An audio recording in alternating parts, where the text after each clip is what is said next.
नमस्कार दोस्तों, स्वागत है आपके अपने YouTube चैनल आकाश ग्लोबल स्टडीज़ पर। दोस्तों, आप किसी भी एग्जाम की प्रिपरेशन कर रहे हो, वहाँ पर इस टॉपिक से क्वेश्चन जरूर पूछे जाएंगे, भारतीय स्वतंत्रता संग्राम। तो इसी चीज़ को देखते हुए आज का जो हमारा टॉपिक रहने वाला है, आज के वीडियो में हम कवर करने वाले हैं भारतीय स्वतंत्रता संग्राम के बारे में। और आज के इस टॉपिक में हम इस टॉपिक को पूरा एंड करेंगे, इस वीडियो हम पूरा इस टॉपिक को एंड करेंगे, तो आप वीडियो को अंत तक जरूर देखिएगा। जो साथी चैनल पर नए हो, चैनल को सब्सक्राइब कर लीजिए, बेल आइकन को प्रेस करिए, जिससे वीडियो की लेटेस्ट इन्फॉर्मेशन सबसे पहले पहुंचे आपके पास। अगर एग्जाम पॉइंट ऑफ व्यू की बात की जाए तो यूपीपीएससी या यूपीएससी कह लीजिए, यूपीएससी, और इसके बाद में यूपीपीएससी आरओ, इन सभी के लिए। और अगर आपका एग्जाम लगा हुआ है यूपी पीईटी का एग्जाम लगा हुआ है, तो वहाँ पर भी आपको 5 क्वेश्चन देखने को मिलेंगे। और आरओ में भी आपको कम से कम 8 से 9 क्वेश्चन या 10 क्वेश्चन देखने को मिलेंगे। तो इस टॉपिक से, आज के इस वीडियो से, ये कंप्लीट टॉपिक आपको समझ में आने वाला है, तो वीडियो को अंत तक जरूर देखेंगे। इसमें हम क्या करेंगे, पहले तो हम सभी घटनाक्रम के बारे में देखेंगे, टाइमलाइन के बारे में समझेंगे। हिंदी मीडियम में ये वीडियो रहने वाला है और इंग्लिश में भी आपको बहुत जल्द प्रोवाइड करा दिया जाएगा। टाइमलाइन को समझेंगे, और टाइमलाइन में हम सभी 1904 से, या फिर कह लीजिए 1905 यानी बंगाल विभाजन से हम समझेंगे कब तक, 1947 तक, जब देश आज़ाद हो गया है। अब यहाँ से 1947 तक के कंप्लीट टाइमलाइन को समझेंगे, और इसके बाद में हम टॉप 40 क्वेश्चन को डिस्कस करेंगे। टॉप 40 क्वेश्चन को डिस्कस करेंगे जो आपके एग्जाम पॉइंट ऑफ व्यू से बहुत जरूरी होंगे। आप किसी भी एग्जाम की प्रिपरेशन कर रहे हैं, यहीं से क्वेश्चन पूछे जाएगा, और इससे थोड़ा सा डिफरेंस भी हो सकता है, लेकिन आपको इसी वीडियो के माध्यम से ये वाला टॉपिक है पूरा कंप्लीट हो जाएगा और बहुत ही अच्छे तरीके से समझेंगे। तो चलिए बिना देरी के वीडियो को स्टार्ट करते हैं। इसमें हम सबसे पहले देखते हैं टाइमलाइन। तो सबसे पहले आप लोग सभी लोग नोट्स भी बनाते चलिए, बाकी आपको इसकी पीडीएफ एग्जाम वेब एप्लीकेशन से मिल जाएगी। कहाँ से मिलेगी? एग्जाम वेब एप्लीकेशन से मिलेगी। और एग्जाम वेब एप्लीकेशन है, इसकी लिंक आपको डिस्क्रिप्शन बॉक्स में दी गई है, वहाँ से आप एग्जाम वेब एप्लीकेशन को डाउनलोड कर लीजिएगा। वहाँ पर आपको इसकी पीडीएफ फ्री में अवेलेबल हो जाएगी। चलिए अब क्लास को स्टार्ट करते हैं। यहाँ पर देखिए, सबसे पहले हम टाइमलाइन के बारे में देख लेते हैं। टाइमलाइन देखेंगे, सभी जितने भी राष्ट्रीय आंदोलन हैं, इनकी महत्वपूर्ण जो भी घटनाएं, इनको देखते हैं। तो सबसे पहले 1904 की बात की जाए, 1904 में क्या हुआ था? भारतीय विश्वविद्यालय अधिनियम पारित हुआ था। तो ये चीज क्वेश्चन पूछा जाता है, भारतीय विश्वविद्यालय अधिनियम कब पारित हुआ था? 1904 में। क्वेश्चन पूछा जाए कि भारतीय विश्वविद्यालय अधिनियम जब पारित हुआ था, तब इसके वायसराय कौन थे? इस समय भारत के वायसराय कौन थे, या गवर्नर जनरल, ऐसे करके क्वेश्चन पूछ लिया जाता है। हालांकि 1858 के बाद में गवर्नर जनरल को किस में डेजिग्नेट कर दिया गया था? वायसराय में कन्वर्ट कर दिया गया था, कि अब यहाँ पर ये जो होगा वायसराय कहलाएगा, ना कि गवर्नर जनरल। 1858 से पहले क्या होता था? गवर्नर जनरल होता था। तो ये चीज आप एकदम याद रखिएगा अच्छी तरीके से, कैसे भी ट्रैप करके क्वेश्चन पूछा जा सकता है। तो 1904 में जो वायसराय थे वो कौन थे? लॉर्ड कर्जन थे वायसराय। कौन थे भाई? लॉर्ड कर्जन थे। ये चीज भी याद रखिएगा। इसके बाद में जो दूसरी टाइमलाइन है वो क्या? 1905 बंगाल विभाजन। यहाँ पर बंगाल विभाजन क्यों किया गया था? तो ये किया गया था फूट डालो और शासन करो नीति की वजह से। फूट डालो और शासन करो, ये नीति चला रहे थे लॉर्ड कर्जन। तो इसी वजह से, अब लॉर्ड कर्जन अकेले ये नीति नहीं चला रहे, जितने भी अंग्रेज आए थे सभी लोग यही नीति का प्रयोग करते थे और शासन करते थे। फूट डालो शासन करो, ये नीति यूज करते थे, डिवाइड एंड रूल पॉलिसी। अब इसमें फूट क्यों डालो? 1905 में जब बंगाल का विभाजन हो रहा था, तो क्यों किया गया था? क्योंकि बंगाल जो एरिया था वो कैसा था? बिल्कुल खुशहाली भरा एरिया था। क्योंकि 1905 में भारत की राजधानी क्या हुआ करती थी? कोलकाता हुआ करती थी, और कोलकाता में ही कोलकाता जो है वो बंगाल में ही स्थित है। अब इस वजह से जहां पर राजधानी है, आज के समय में ही देख लीजिए, अगर मान लीजिए आप यूपी से हैं और यूपी में आप देख लीजिए लखनऊ को काफ़ी अच्छे तरीके से, काफ़ी ज़्यादा खुशहाली है, नवाबों का शहर भी बोला जाता है यूपी के लखनऊ को। और जैसे मान लीजिए आप भारत के निवासी हैं, इंडिया के निवासी हैं, आप इंडियन सिटीजन्स हैं, और इंडियन सिटीजन्स में आप भारत के निवासी हैं, तो इसकी राजधानी क्या है? नई दिल्ली इसकी राजधानी है। और देखिए इसकी राजधानी जहाँ पर नई दिल्ली है, वो देखिए कितना अच्छा एरिया है, कितने मतलब सही तरीके से हर एक चीज़, सारी सुविधाएं, यहाँ पर सुप्रीम कोर्ट है, यहाँ पर प्रेसिडेंट हाउस है, यहीं पर मतलब हर एक चीज़ यहीं पर उपलब्ध है। इसी तरीके से 1905 में भी कोलकाता में ही उपलब्ध थी और लोगों में यूनिटी भी बहुत थी। तो इसी वजह से, इसी यूनिटी को तोड़ने की वजह से बंगाल को दो भागों में विभाजित कर दिया गया था, ईस्ट बंगाल और वेस्ट बंगाल। ईस्ट बंगाल और वेस्ट बंगाल। ईस्ट में किसको रखा गया था? मुस्लिम को रखा गया था। वेस्ट में किसको रखा गया था? वेस्ट में रखा गया था हिंदू को। और इसके बाद में 1905 में ही एक घटनाक्रम और हुआ था जिसको हम स्वदेशी आंदोलन के नाम से जानते थे, जो एक वही एरिया क्षेत्रीय आंदोलन था। बंगाल विभाजन को रोकने के लिए स्वदेशी आंदोलन चलाया गया था, तो वह क्षेत्रीय आंदोलन था। अब इस क्षेत्रीय आंदोलन से संबंधित क्वेश्चन क्या पूछा जाता है कि यह आंदोलन किसके द्वारा चलाया गया था? तो किसके द्वारा चलाया गया था, या बंग भंग आंदोलन भी इसे कहते हैं, तो यह चलाया गया था गोपाल कृष्ण गोखले द्वारा। गोपाल कृष्ण गोखले कौन है? महात्मा गांधी जी के राजनीतिक गुरु हैं। तो ये क्वेश्चन भी पूछा जा चुका कई बार एग्जाम में। और गोपाल कृष्ण गोखले का साथ किसने किसने दिया था? लाला लाजपत राय, बाल गंगाधर तिलक और बिपिन चंद्र पाल। इन तीनों लोगों ने गोपाल कृष्ण गोखले जी का साथ दिया था। अगले क्वेश्चन की ओर रुख करते हैं। तो देखिएगा अगला क्वेश्चन 1906, जो अगला घटनाक्रम है 1906 का है। और 1906 में किसकी स्थापना हुई थी? मुस्लिम लीग की स्थापना हुई थी। और पूछा जाए क्वेश्चन अगर आपसे कि मुस्लिम लीग की स्थापना किसने किसने की थी, तो आप बताइएगा सर 3 लोग थे जिन्होंने मुस्लिम लीग की स्थापना की थी। कौन कौन से 3 लोग थे? एक तो आगा खान हो गए, एक कौन हो गए? आगा खान हो गए, और कौन हो गए? आगा खान हो गए, और दूसरे कौन हो गए? नवाब सलीमुल्लाह। तो सलीमुल्लाह लिख लीजिए, केवल नवाब सलीमुल्लाह। एक तो नवाब सलीमुल्लाह हो गए और एक नवाब मोहसिन उल मुल्क हो गए। कौन हो गए? मोहसिन उल मुल्क। तो इन 3 लोगों ने क्या किया था? इन तीनों लोगों ने मुस्लिम लीग की स्थापना की थी। अगर क्वेश्चन पूछा जाए कि मुस्लिम लीग की स्थापना तो सर 3 लोगों ने की थी। इसका जो पहला अधिवेशन हुआ था, इस पहले अधिवेशन के अध्यक्ष कौन बने थे? तो बताइएगा सर, इसके पहले अधिवेशन के अध्यक्ष बने थे आगा खान। आगा खान इसके पहले अधिवेशन के अध्यक्ष बने थे। अधिवेशन हुआ कहाँ था? ढाका, बांग्लादेश में अधिवेशन हुआ था। कब हुआ था? 1906 में इसका अधिवेशन हुआ था। फर्स्ट सेशन कब हुआ था? 1906 में। अगर प्रेसिडेंट की बात कर ली जाए, यहाँ पर प्रेसिडेंट कौन बने थे? आगा खान प्रेसिडेंट बने थे। तो ये चीज भी आप नोट कर लीजिएगा। अगला टाइमलाइन क्या है? 1960 सूरत अधिवेशन, या कांग्रेस में फूट, या सूरत विभाजन के नाम से भी जानते हैं। अब इसमें सर क्या हुआ था? इसमें जो कांग्रेस में फूट पड़ गई थी, इसी को हम सूरत विभाजन भी कहते हैं, सूरत स्प्लिट भी कहते हैं। इसमें फूट कैसे पड़ी थी? इसमें 2 तरीके से फूट पड़ी थी। एक तो गरम दल हो गया था, और दूसरा कौन सा हो गया था? नरम दल। गरम दल और नरम दल 2 भागों में विभाजित हो गए थे। गरम दल के नेता कौन कौन से थे? लाला लाजपत राय, बाल गंगाधर तिलक और बिपिन चंद्र पाल, ये गरम दल के नेता थे। और अरविंद घोष भी इसी में आ जाते थे। अगर नरम दल की बात की जाए तो मोतीलाल नेहरू, NC केलेलकर, चित्तरंजन दास, और ये सभी क्या थे? ये नरम दल के नेता थे। तो इस वजह से दोनों में विभाजन हो गया था। तो इसीलिए इस विभाजन को सूरत विभाजन के नाम से भी जाना जाता था।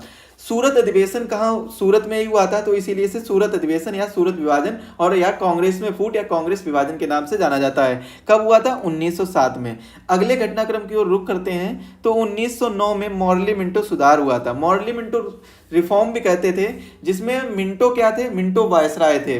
और मॉर्ली कौन थे? मॉर्ली सेक्रेटरी थे, हमारे भारत के सेक्रेटरी थे। क्योंकि 1858 के बाद में, जब 1857 का जो क्रांति हुई थी, उस क्रांति के बाद में जब गवर्नर जनरल के जो पद को है वो हटा दिया गया था, और उस पद की जगह नया पद लाया गया था वायसराय का। और वायसराय के साथ में एक कौन होता था? वायसराय तो इंडिया में रहता था, लेकिन जो सेक्रेटरी होता था वो ब्रिटिश क्राउन में, मतलब ब्रिटिश क्राउन का शासन स्टार्ट हो गया तो ब्रिटिश संसद में बैठता जाकर था वहां पर, और सारी रिपोर्ट देता था वहां के लोगों को। ब्रिटिश संसद मंत्री को रिपोर्ट देता था कि यहाँ पर ये काम चल रहा है, इंडिया में मतलब ये काम चल रहा है। तो इस तरीके से रिपोर्ट देता था। तो सेक्रेटरी ये होता था।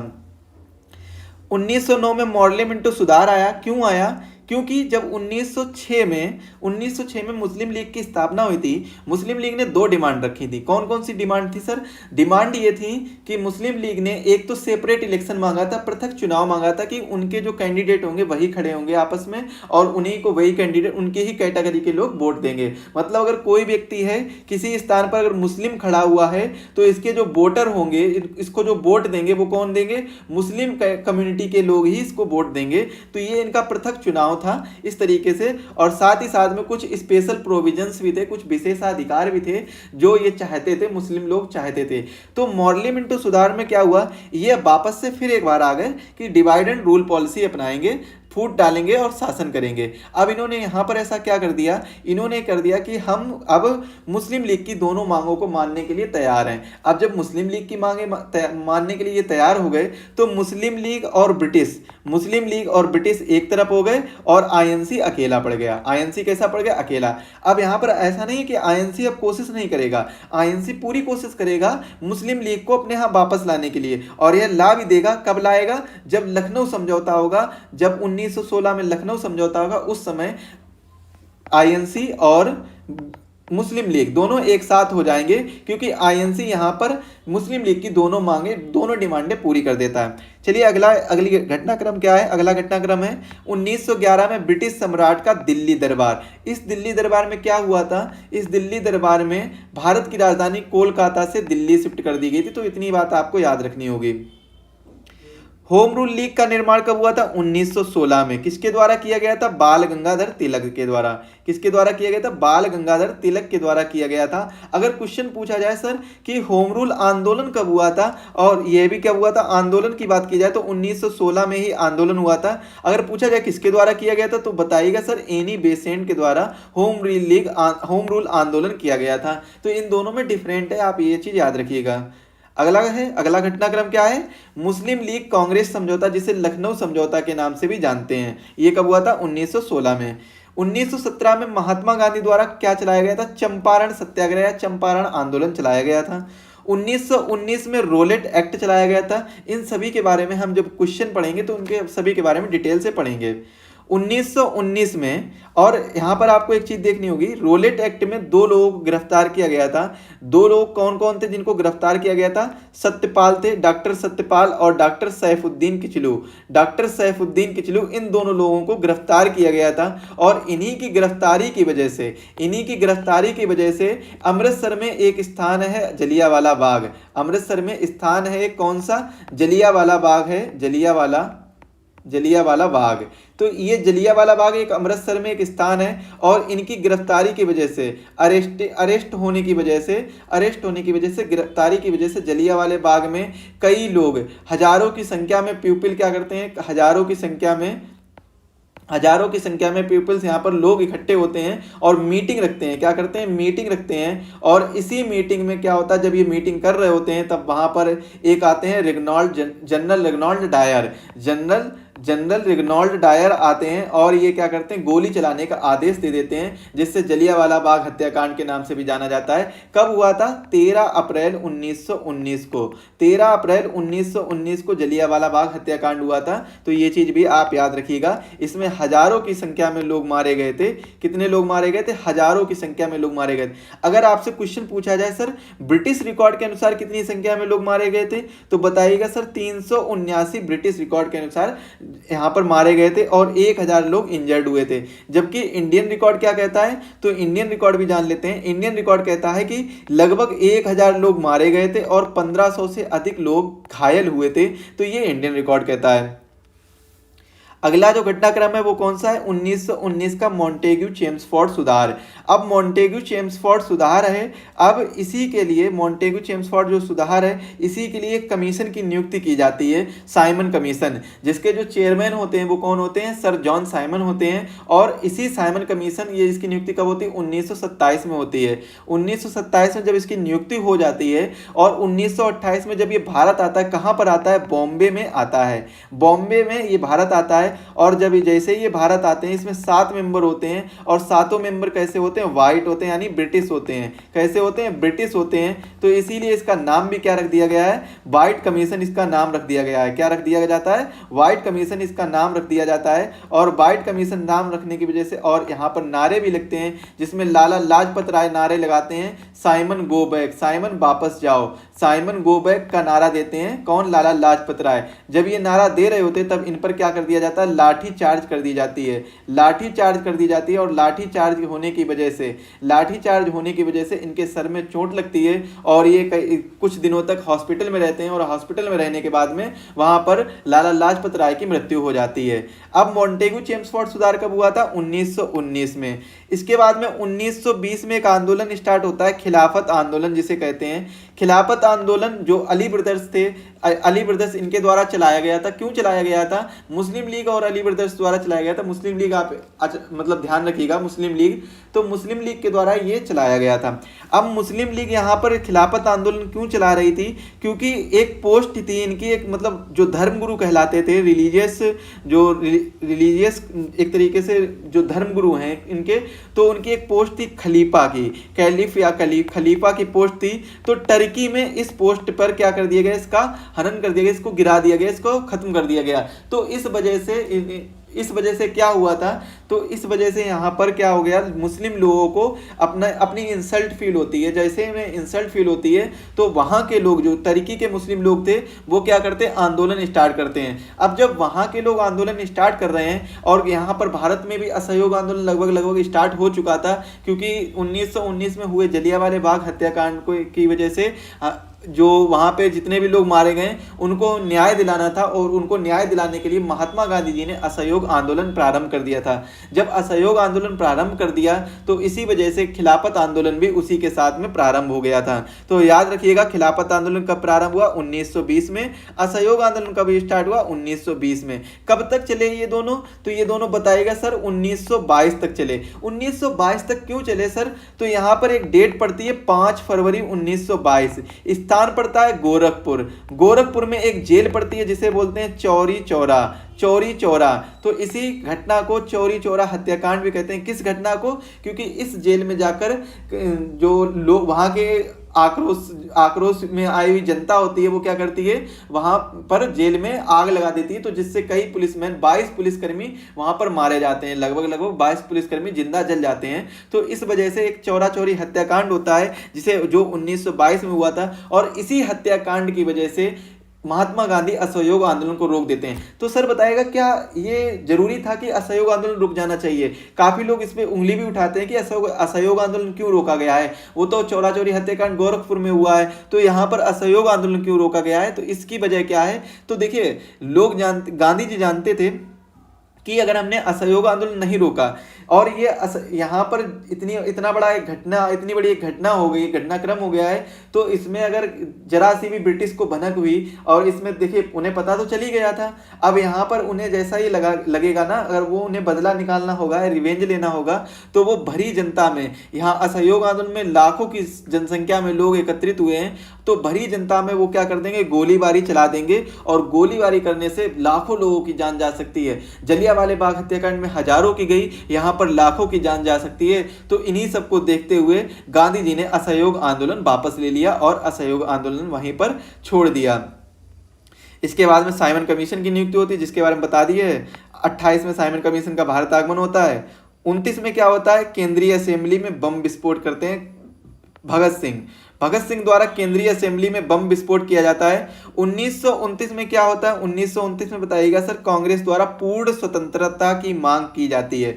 1929 में जो लाहौर अधिवेशन होता है, कौन सा अधिवेशन होता है, लाहौर अधिवेशन होता है। लाहौर अधिवेशन के अंतर्गत पूर्ण स्वतंत्रता की मांग की जाती है। यहाँ पर किसकी मांग की जाती है, पूर्ण स्वराज की मांग की जाती है। तो ये चीज भी याद रखिएगा। इस अधिवेशन के जो चेयरमैन थे वो कौन थे, JL नेहरू यानी पंडित जवाहरलाल नेहरू, ये इस अधिवेशन के चेयरमैन थे, या प्रेसिडेंट थे, कह सकते हैं प्रेसिडेंट। इसके बाद में 1930 में क्या होता है, सविनय अवज्ञा आंदोलन होता है। सिविल डिसओबीडिएंट मूवमेंट होता है, सविनय अवज्ञा आंदोलन। इसे हम किस नाम से और जानते हैं, डांडी मार्च के नाम से जानते हैं। डांडी मार्च, क्योंकि यहाँ पर लगभग 24 दिन की डांडी मार्च होती है। अब इस यात्रा में 240 मील 78 सदस्यों के साथ गांधी जी स्टार्ट करते हैं, और 240 मील चलकर नमक कानून को तोड़ते हैं। इसीलिए इसे क्या है, साल्ट सत्याग्रह भी कहा जाता है। किस नाम से जाना जाता है, साल्ट सत्याग्रह भी जाना जाता है। और सविनय अवज्ञा आंदोलन को रोकने के लिए, और अन्य सभी कुछ चीजों को जो चल रही थी उस समय की, उन चीजों को रोकने के लिए एक राउंड टेबल कॉन्फ्रेंस यानी गोलमेज सम्मेलन का आयोजन किया जाता है, जिसका आयोजन कहां पर किया जाता है, लंदन में किया जाता है। लंदन में 3 राउंड टेबल कॉन्फ्रेंस होते हैं, पहले, दूसरी और तीसरी। 3 राउंड टेबल कॉन्फ्रेंस होते हैं, जिसमें पहली कब होती है, 1930 में। पहली कब होती है, 1930 में। दूसरी कब होती है, 1931 में। तीसरी होती है 1932 में। तीसरी राउंड टेबल कॉन्फ्रेंस होती है 1932 में। पहली राउंड टेबल कॉन्फ्रेंस फेल हो जाती है, दूसरी भी फेल हो जाती है सर, तीसरी भी फेल हो जाती है। क्या रीजन रहा था कि तीनों राउंड टेबल जो कॉन्फ्रेंस है, गोलमेज सम्मेलन है, वो तीनों फेल हुए थे? तो इसके बीच में पहली और दूसरी के बीच में आप एक चीज और ऐड करिएगा, इसमें ऐड करेंगे आप 1931 में ये क्या हुआ है, गांधी इरविन समझौता, गांधी इरविन पैक्ट भी होता है। ये गांधी इरविन पैक्ट क्या होता है इसके बारे में भी समझेंगे। पहले हम तीनों राउंड टेबल कॉन्फ्रेंस के बारे में देखते हैं। तो ये तीनों जो राउंड टेबल कॉन्फ्रेंस थी, ये तीनों फेल इसलिए होती हैं क्योंकि पहली में और तीसरी में इसमें आईएनसी पार्टिसिपेट नहीं करती है, INC not participate, INC participate नहीं करती, प्रतिभाग नहीं लेती है। किसमें नहीं लेती है, पहली में और तीसरी में, पहली और तीसरी में पार्टिसिपेट नहीं करती है, तो इसलिए ये दोनों तो इस वजह से कैंसिल हो जाती हैं।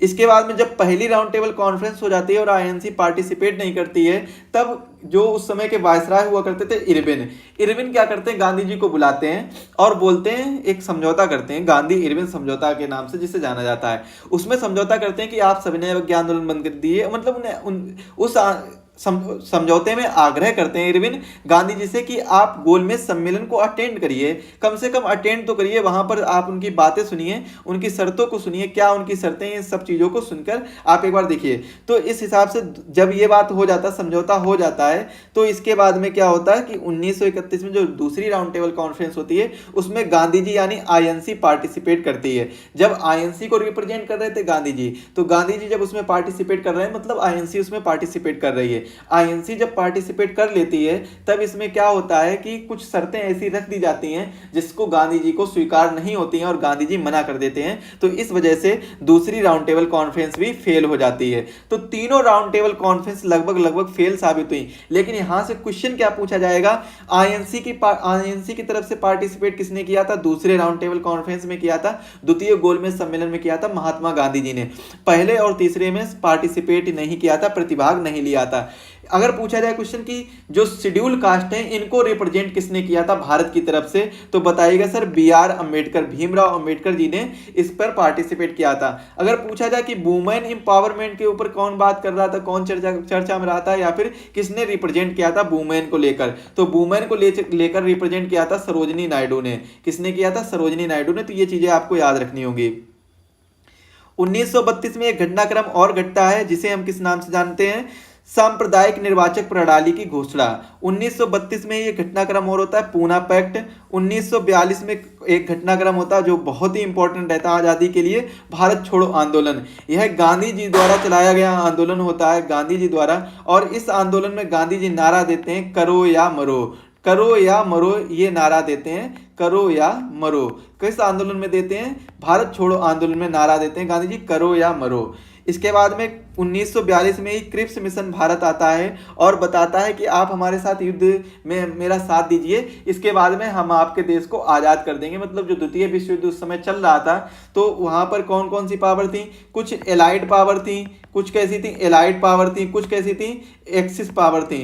तो जो एलाइड पावर थी और कुछ जैसे बड़ी शक्तियाँ थी, कुछ छोटी शक्तियाँ थी। बड़ी शक्तियों के तौर पे कौन कौन था, ब्रिटेन था, USA था, ऐसे इस तरीके से फ्रांस हो गया, तो ये बड़ी शक्तियों के रूप में थे। और छोटी शक्तियों के रूप में जैसे जापान हो गया, तो ऐसे छोटे छोटे कई देश थे जो द्वितीय विश्व युद्ध में जिसने पार्टिसिपेट किया था, तो वे छोटी शक्तियों के तौर पे थे। अब उन्होंने क्या किया था कि ब्रिटिश ने कहा, जो क्रिप्स मिशन आया था, इन्होंने कहा था कि आप मेरा द्वितीय विश्व युद्ध में साथ दीजिए और द्वितीय विश्व युद्ध समाप्त होने के बाद में हम आज़ाद कर देंगे, मतलब आप लोगों को आज़ाद कर देंगे। तो ये बात हुई थी। अब लेकिन गांधी जी ने क्या कहा कि ऐसा कैसे हो सकता है, हम पहले भी आप पे भरोसा कर चुके हैं, प्रथम विश्व युद्ध जब चल रहा था उस समय भी भरोसा कर चुके हैं, तो वहां पर तो आपने ऐसा कुछ नहीं किया, वहां पर तो आज़ाद नहीं किया था। तो इस वजह से क्या है, वहां पर मतलब कोई जो डोमिनियन स्टेटस की बात चल रही थी वो भी नहीं दिया गया था, डोमिनियन स्टेटस भी नहीं दिया गया था, तो ये बात चल रही थी। तो इस वजह से क्या होता है, क्रिप्स मिशन भी लगभग फेल माना जाता है, क्योंकि यहाँ पर भारत साथ देता भी है, भारत पहले साथ देने के लिए रेडी भी हो जाता है, लेकिन यहाँ पर क्या होता है कि भारत को जो लड़ाई है वो किससे लड़नी पड़ती है, जापान के साथ। और उस समय जापान के साथ अच्छी खासी मित्रता चल रही होती है, क्योंकि आपको पता होगा कि कई ज़्यादा हमें सपोर्ट मिल रहा होता है उस समय जापान से स्वतंत्रता की लड़ाई में। इसके बाद में 1943 में क्या होता है, आज़ाद हिंद फौज की स्थापना होती है और 1946 में कैबिनेट मिशन का आगमन होता है, जिसमें जो चेयरमैन होते हैं पैथिक लॉरेंस। कौन होते हैं, पैथिक लॉरेंस इसके चेयरमैन होते हैं। पैथिक लॉरेंस इसके चेयरमैन होते हैं, सर एबी अलेक्जेंडर इसके कौन होते हैं, इसके मेंबर होते हैं, और स्टैफर्ड क्रिप्स भी इसके मेंबर बनकर आते हैं। तो ये कैबिनेट मिशन आया था 1946 में, 23 मार्च 1946 में आया था। तो ये चीज़ आपको याद रखनी होगी। इसके बाद में यहाँ पर आपको कुछ चीज़ें देखने को मिलती हैं कि जो कैबिनेट मिशन होता है, इसी कैबिनेट मिशन के अंतर्गत एक कॉन्स्टिट्यूएंट असेंबली की स्थापना की जाती है, संवैधानिक सभा की स्थापना की जाती है, जिसके जो प्रेसिडेंट बनते हैं वो कौन बनते हैं, इसके प्रेसिडेंट बनते हैं डॉक्टर राजेंद्र प्रसाद। डॉक्टर राजेंद्र प्रसाद इसके प्रेसिडेंट बनते हैं, जो बाद में कौन बनते हैं, डॉक्टर राजेंद्र प्रसाद ही बाद में भारत के प्रथम राष्ट्रपति बनते हैं। कौन बनते हैं, प्रथम राष्ट्रपति बनते हैं। इसके बाद में 1946 में भारतीय संविधान सभा का निर्वाचन होता है और इसी निर्वाचन में प्रेसिडेंट चुने जाते हैं डॉक्टर राजेंद्र प्रसाद। अंतरिम सरकार की स्थापना कब होती है, 1946 में होती है। और 1946 में जब अंतरिम सरकार की स्थापना होती है तो इसमें कई सदस्यों को चुना जाता है, कैबिनेट मिनिस्टर्स को चुना जाता है। और 1947 में भारत के विभाजन की योजना आ जाती है, जिसे माउंटबेटन प्लान भी कहते हैं। माउंटबेटन प्लान किसे कहते हैं, भारत विभाजन की योजना को माउंटबेटन प्लान कहते हैं। इसके बाद में 1947 में भारत देश को आज़ादी मिल जाती है, भारत देश को आज़ादी मिल जाती है। अब हम डिस्कस करेंगे स्वतंत्रता संघर्ष से संबंधित कुछ प्रश्नोत्तर के बारे में। प्रश्नोत्तर कौन से हैं, पहला क्वेश्चन पढ़ेंगे महात्मा गांधी, क्वेश्चन पढ़ेंगे, बड़ी ध्यान से पढ़ेंगे क्योंकि ये सभी क्वेश्चन इंपॉर्टेंट है और प्रीवियस एग्जाम में आए हुए हैं। महात्मा गांधी कांग्रेस के अध्यक्ष किस अधिवेशन में चुने गए थे, तो ये बहुत इंपॉर्टेंट क्वेश्चन है, याद रखिएगा। बेलगांव अधिवेशन कब हुआ था, 1924 में। गदर पार्टी की स्थापना कहाँ और कब हुई थी, तो 1 नवंबर 1913 को गदर पार्टी की स्थापना हुई थी। कहाँ पर, सैन फ्रांसिस्को में। कहाँ पर पड़ता है ये, अमेरिका में, USA, United state of America में पड़ता है। गदर पार्टी किसके नेतृत्व में बनी थी, लाला हरदयाल के नेतृत्व में बनी थी। गदर पार्टी के पहले अध्यक्ष कौन थे, बहुत ही अच्छा क्वेश्चन है, सोहन सिंह भक्काना। सोहन सिंह भक्काना गदर पार्टी के पहले अध्यक्ष थे। महात्मा गांधी को कैसर ए हिंद की उपाधि से कब नवाजा गया था, सन 1915 में महात्मा गांधी को कैसर ए हिंद की उपाधि से नवाजा गया था। ये इंपॉर्टेंट क्वेश्चन है, इसको आपको याद रखना होगा हर हालत में क्योंकि यहाँ से क्वेश्चन बनते हैं। कैसर ए हिंद की उपाधि से कब नवाजा गया था, 1915 में। अगला क्वेश्चन देखते हैं, किस अधिवेशन में कांग्रेस के नरम दल और कौन, गरम दल, नरम दल और गरम दल दोनों क्या होते हैं, नरम दल और गरम दल दोनों क्या होते हैं, एकता हो जाती है। तो बताइएगा सर, 1916 के अधिवेशन में। मुस्लिम लीग और कांग्रेस ने मिलकर किस अधिवेशन में एक संयुक्त समिति की स्थापना की थी, तो ये की थी लखनऊ अधिवेशन में। कब की थी, लखनऊ अधिवेशन। ये कब हुआ था, 1916 में हुआ था। कब हुआ था, 1916 में ही हुआ था। इसके बाद में अगला क्वेश्चन है, स्वशासन के लिए बाल गंगाधर तिलक ने किस संस्था की स्थापना की थी, होम रूल लीग की स्थापना की थी। मार्च 1916 में। कहां पर की थी, पूना में की थी। तो ये चीज भी याद रखिएगा। इसके बाद में अगला देखिए क्वेश्चन, एनी बेसेंट के द्वारा होम रूल लीग की स्थापना कब और कहां की गई थी, एनी बेसेंट द्वारा, तो सितंबर 1916 में मद्रास में एनी बेसेंट द्वारा होम रूल लीग की स्थापना की गई थी। और इसी लीग को क्या, आंदोलन के नाम से भी जानते हैं। किस नाम से जानते हैं, आंदोलन के नाम से। इसको नोट कर लीजिए, आंदोलन के नाम से भी करते हैं क्योंकि आंदोलन से भी क्वेश्चन पूछ लिया जाता है। एनी बेसेंट के नेतृत्व में स्थापित होम रूल लीग के प्रथम सचिव कौन थे, जॉर्ज अरुंडेल, ये इसके पहले अध्यक्ष थे। इसके बाद में भर्ती करने वाला सार्जेंट किसे कहा जाने लगा था, किसे कहा जाने लगा, तो महात्मा गांधी, क्योंकि प्रथम विश्व युद्ध के दौरान गांधी जी ने लोगों को सेना में भर्ती होने के लिए प्रोत्साहित किया था। तो इसीलिए भर्ती करने वाला सार्जेंट किसे कहा जाने लगा, महात्मा गांधी जी को कहा जाने लगा। साबरमती आश्रम की स्थापना किसने की थी, महात्मा गांधी ने की थी। और महात्मा गांधी ने साबरमती आश्रम की स्थापना कब और कहां की थी, अहमदाबाद में की थी, 1916 में। 1916 में और कौन सा घटनाक्रम होता है, 1916 में लखनऊ पैक्ट होता है। और इस लखनऊ पैक्ट में क्या होता है, 1916 में इस लखनऊ पैक्ट में मुस्लिम लीग और कौन हो जाएगा, आईएनसी हो जाएगा। मुस्लिम लीग और आईएनसी दोनों एक साथ मिल जाते हैं। चंपारण आने के लिए गांधी जी को किसने प्रेरित किया था? तो बिहार के किसान नेता थे राजकुमार शुक्ल, इन्होंने प्रेरित किया था। सत्याग्रह का सर्वप्रथम प्रयोग गांधी जी ने कहाँ किया था? दक्षिण अफ्रीका में सत्याग्रह का सर्वप्रथम प्रयोग गांधी जी ने किया था। इसके बाद में भारत में सत्याग्रह का सबसे पहले प्रयोग गांधी जी ने कहाँ किया था? कहाँ पे पूछा गया है सत्याग्रह का, कहाँ पर भारत में पूछा गया है? तो चंपारण बिहार में किया था। कहाँ पर किया था? चंपारण बिहार में किया था। चंपारण आंदोलन कब हुआ था? तो बताइएगा सर। चंपारण आंदोलन 1917 में हुआ था। चंपारण विद्रोह के कारण अंग्रेजों के की कौन सी प्रथा समाप्त करनी थी पड़ी? तो तिनकठिया प्रथा समाप्त करनी पड़ी थी। कौन सी प्रथा? तिनकठिया प्रथा समाप्त करनी पड़ी थी चंपारण विद्रोह की वजह से। महात्मा गांधी ने पहली बार भूख हड़ताल, कौन सी हड़ताल? भूख हड़ताल पूछा जा रहा है। महात्मा गांधी ने तो पहली बार 1918 ईस्वी में अहमदाबाद मिल मजदूरों के लिए, अहमदाबाद मिल मजदूरों के लिए की थी। 1918 ईस्वी में महात्मा गांधी ने गुजरात के खेड़ा जिले में, कहाँ पर? गुजरात के खेड़ा जिले में कौन सा आंदोलन चलाया था? तो कौन सा आंदोलन चलाया था? कर नहीं आंदोलन, नो टैक्स मूवमेंट चलाया था। रोलेट एक्ट कब आता? 19 मार्च 1919 को। और रोलेट एक्ट होता क्या है? तो ये एक ऐसा कानून होता है कि जिसमें संदेहास्पद मतलब कोई भी व्यक्ति जिस पर संदेह हो रहा है उस व्यक्ति को बिना मुकदमा चलाए गिरफ्तार किया जा सकता है। उसके खिलाफ ना तो कोई अपील करेगा, ना ही तो कोई दलील होगी, और ना ही तो कोई वकील किया जा सकता है। तो ये था रोलेट एक्ट। और इसमें कितने लोगों को गिरफ्तार किया गया था? तो गिरफ्तार किया गया था सत्यपाल को किया गया था, और सैफुद्दीन किचलू को किया था। किसे किया था? सैफुद्दीन किचलू को भी किया गया था। तो इसी वजह से इनकी गिरफ्तारी की वजह से, हालांकि कहानी मैंने पूरी बता दी आपको, इनकी गिरफ्तारी की वजह से जलियांवाला बाग में कई लोग इकट्ठे होते हैं और वहां पर जलियांवाला बाग हत्याकांड हो जाता है 13 अप्रैल 1919 को। गांधी जी ने रोलेट एक्ट के विरोध में देशव्यापी हड़ताल कब शुरू की थी? तो यह की थी 6 अप्रैल 1919 को। जलियांवाला बाग हत्याकांड कब हुआ था? 13 अप्रैल 1919 को जलियांवाला बाग हत्याकांड हुआ था। यह कहाँ पर है? अमृतसर में पड़ता है। और गोली चलाने का ऑर्डर किसने दिया था? जनरल डायर ने दिया था। जलियांवाला बाग हत्याकांड के पीछे वजह क्या थी? तो डॉक्टर सत्यपाल, डॉक्टर सैफुद्दीन किचलू की गिरफ्तारी के विरोध में हो रही जनसभा जनरल डायर ने अंधाधुंध गोली चला दी थी। तो यही था एक कारण जो कि बता चुका हूं।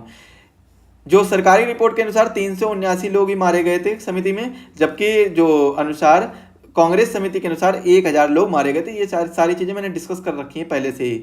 जलियांवाला बाग हत्याकांड किस भारतीय ने जनरल डायर को सहयोग किया था? हंसराज ने। ये इंपॉर्टेंट है, मोस्ट इंपॉर्टेंट क्वेश्चन है, इसको याद कर लीजिएगा। किसने जलियांवाला बाग हत्याकांड के विरोध में वायसराय की कार्यकारिणी परिषद की सदस्यता से इस्तीफा दे दिया था? शंकरन नारायण। ये भी मोस्ट इंपॉर्टेंट क्वेश्चन है, इसको भी याद रखिएगा।